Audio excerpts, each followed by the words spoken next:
দেশকে বাঁচাবো বলে শপথ নিয়েছি, আর সেটা আমি একাই পারবো।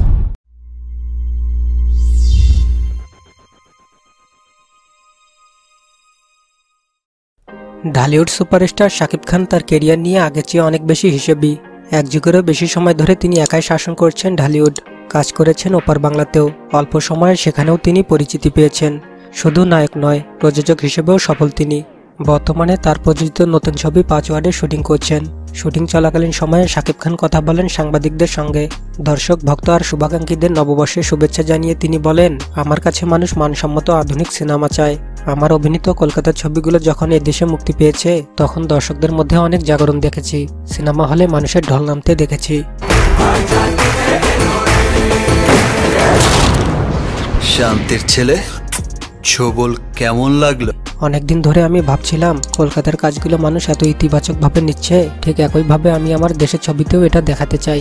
একটি আধুনিক সিনেমার জন্য কি কি দরকার আমি তা জানি, সেগুলোই অ্যাপ্লাই করছি 5 ওয়ার্ডে।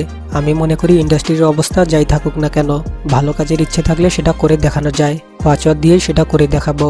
মন থেকে বিশ্বাস রাখছি আমার দর্শক 5 ওয়ার্ড দেখে প্রাউড ফিল করবে। তিনি আরও বলেন, 5 ওয়ার্ডের কাজ শেষ হলে একটা বিরতিতে যেতে চাই। দেশের বাইরে যাওয়ার সম্ভাবনা আছে। বলিউড স্টাররাও এক একটা কাজের পর বিরতি নিয়ে নিজেকে ভেঙে চুরে নতুন করে গুছিয়ে আবার হাজির করেন। কাজ যেহেতু কম করব বলছি, সেহেতু এক এক ছবিতে এক একভাবে হাজির হব।